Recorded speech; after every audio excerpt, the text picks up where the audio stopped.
श्री विठ्ठलाय नमः।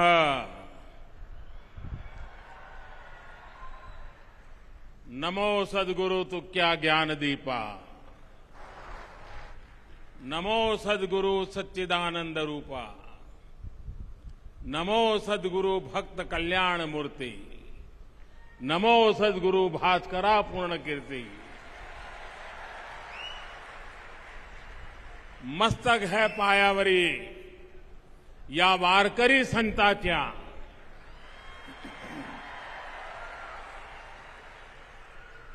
महाराष्ट्र के उप मुख्यमंत्री श्री अजित पवार जी, प्रतिपक्ष नेता श्री देवेंद्र फडणवीस जी, पूर्व मंत्री श्री चंद्रकांत पाटिल जी, वारकरी संत श्री मुरली बाबा कुरेकर जी, जगत गुरु श्री संत तुकाराम महाराज संस्थान के चेयरमैन नितिन मोरे जी, आध्यात्मिक अघाड़ी के प्रेसिडेंट आचार्य श्री तुषार भोसले जी, यहां उपस्थित संतगण, देवियों और सज्जनों, भगवान विट्ठल और सभी वारकरी संतों के चरणों में मेरा कोटि कोटि वंदन।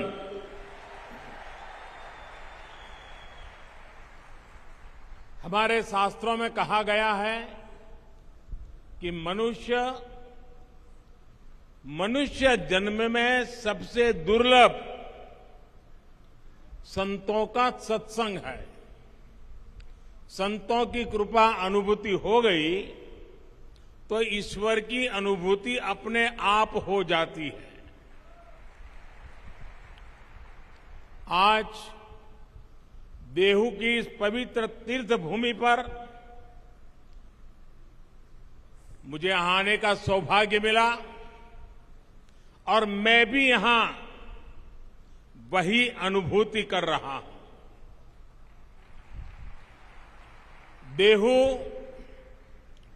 संत शिरोमणि जगतगुरु तुकाराम जी की जन्मस्थली भी है, कर्मस्थली भी है। धन्य देहू गांव पुण्य भूमि ठाव, तेथे नांदे देव पांडुरंग। धन्य क्षेत्रवासी लोकते देवाचे, उच्चारिती वाचे नाम घोष।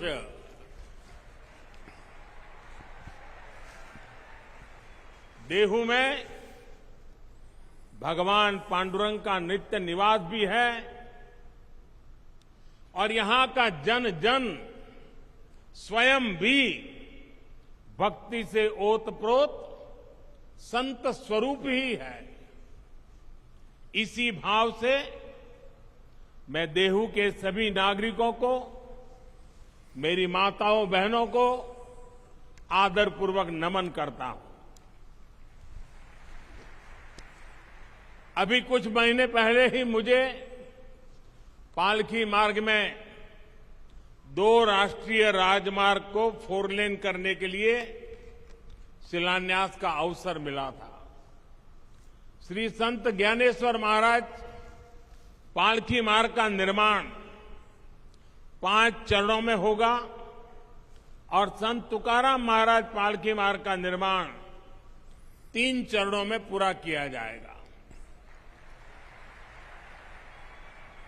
इन सभी चरणों में 350 किलोमीटर से ज्यादा लंबाई के हाईवे बनेंगे और इस पर 11,000 करोड़ रुपए से भी अधिक का खर्च किया जाएगा। इन प्रयासों से क्षेत्र के विकास को भी गति मिलेगी। आज सौभाग्य से पवित्र शिला मंदिर के लोकार्पण के लिए मुझे देहू में आने का सौभाग्य मिला है। जिस शिला पर स्वयं संत तुकाराम जी ने 13 दिनों तक तपस्या की हो, जो शिला संत तुकाराम जी के बोध और वैराग्य की साक्षी बनी हो, मैं मानता हूं कि वो सिर्फ शिला नहीं, वो तो भक्ति और ज्ञान की आधारशिला स्वरूप है। देहू का शिला मंदिर न केवल भक्ति की शक्ति का एक केंद्र है, बल्कि भारत के सांस्कृतिक भविष्य को भी प्रशस्त करता है। इस पवित्र स्थान का पुनर्निर्माण करने के लिए मैं मंदिर न्यास और सभी भक्तों का हृदयपूर्वक अभिनंदन करता हूं, आभार व्यक्त करता हूं। जगतगुरु संत तुकाराम जी की गाथा कहा था, जिन्होंने संवर्धन किया था, उन संताजी महाराज जगडाणे जी, इनका स्थान सदुम्बरे भी पास में ही है। मैं उनको भी नमन करता हूं। साथियों, इस समय देश अपनी आजादी का अमृत महोत्सव मना रहा है। हमें गर्व है कि हम दुनिया की प्राचीनतम जीवित सभ्यताओं में से एक है। इसका श्रेय अगर किसी को जाता है तो भारत की संत परंपरा को है, भारत के ऋषियों मनीषियों को है। भारत शाश्वत है क्योंकि भारत संतों की धरती है। हर युग में हमारे यहां देश और समाज को दिशा देने के लिए कोई न कोई महान आत्मा अवतरित होती रही है। आज देश संत कबीरदास की जयंती मना रहा है। ये संत ज्ञानेश्वर महाराज, संत निवृत्तिनाथ महाराज, संत सोपन देव और महान आदिशक्ति मुक्ताबाई जैसे संतों की समाधि का 725वां वर्ष भी है। ऐसी महान विभूतियों ने हमारी शाश्वतता को सुरक्षित रखकर भारत को गतिशील बनाए रखा। संत तुकाराम जी को तो संत बहिणाबाई ने संतों के मंदिर का कलश कहा है। उन्होंने कठिनाई और मुश्किलों से भरा जीवन जिया। अपने समय में उन्होंने अकाल जैसी परिस्थितियों का सामना किया। संसार में उन्होंने भूख देखी, भूखमरी देखी। दुख और पीड़ा के ऐसे चक्र में जब लोग उम्मीद छोड़ देते हैं, तब संत तुकाराम जी समाज ही नहीं बल्कि भविष्य के लिए भी आशा की किरण बनकर उभरे। उन्होंने अपने परिवार की संपत्ति को लोगों की सेवा में समर्पित कर दिया। ये शिला उनके उसी त्याग और वैराग्य की साक्षी है। साथियों, संत तुकाराम जी की दया, करुणा और सेवा का बोध उनके अभंगों के रूप में आज भी हमारे पास है। इन अभंगों ने हमारी पीढ़ियों को प्रेरणा दी है। जो भंग नहीं होता, जो समय के साथ शाश्वत और प्रासंगिक रहता है, वही तो अभंग होता है।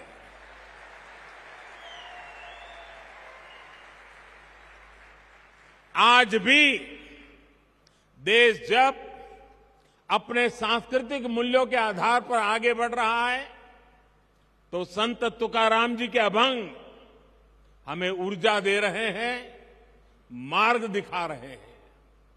संत नामदेव, संत एकनाथ, संत सावता महाराज, संत नरहरि महाराज, संत सेना महाराज, संत गौरोबा काका, संत चोखा मेला, इनके प्राचीन अभंगों से हमें नित नई प्रेरणा मिलती है।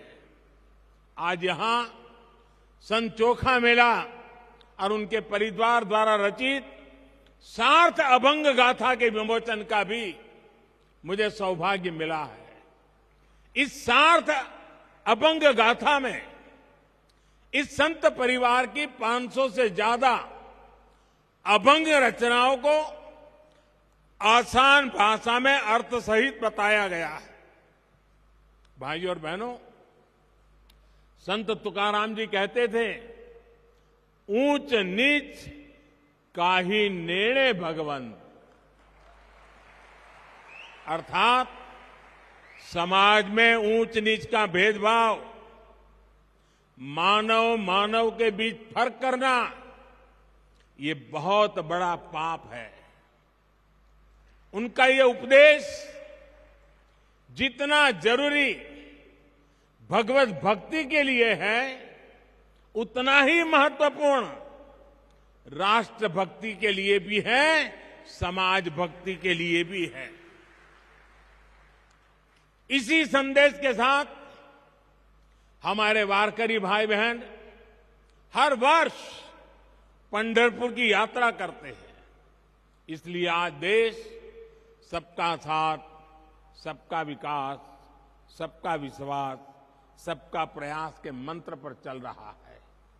सरकार की हर योजना का लाभ हर किसी को बिना भेदभाव मिल रहा है। वारकरी आंदोलन की भावनाओं को सशक्त करते हुए देश महिला सशक्तिकरण के लिए भी निरंतर प्रयास कर रहा है।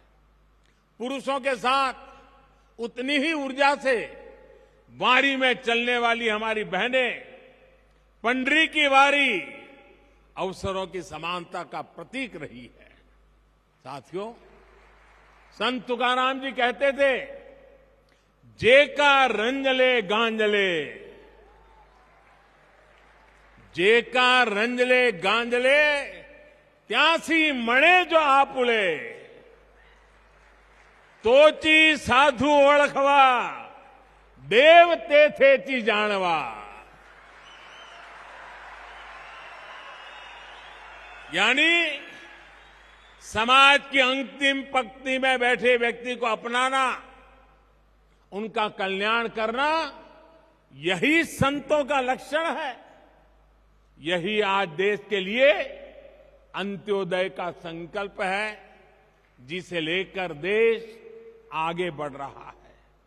दलित, वंचित, पिछड़ा, आदिवासी, गरीब, मजदूर, इनका कल्याण आज देश की पहली प्राथमिकता है।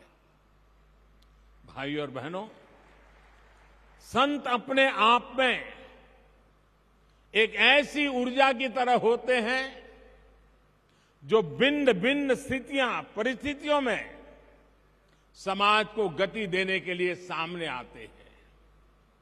आप देखिए, छत्रपति शिवाजी महाराज जैसे राष्ट्र नायक के जीवन में भी तुकाराम जी जैसे संतों ने बड़ी अहम भूमिका निभाई है।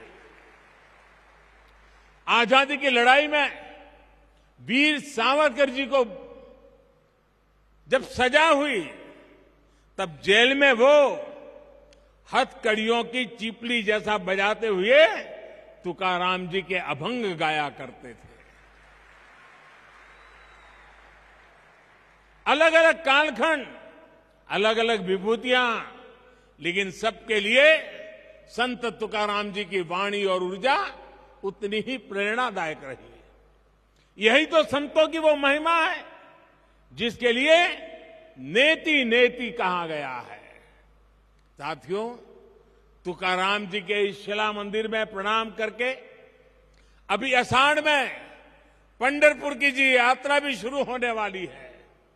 चाहे महाराष्ट्र में पंढरपुर यात्रा हो या उड़ीसा में भगवान जगन्नाथ जी की यात्रा, चाहे मथुरा में व्रज की परिक्रमा हो या काशी में पंचकोशी परिक्रमा, चाहे चार धाम यात्रा हो या चाहे फिर अमरनाथ जी की यात्रा, ये यात्राएं हमारी सामाजिक और आध्यात्मिक गतिशीलता के लिए ऊर्जा स्रोत की तरह है।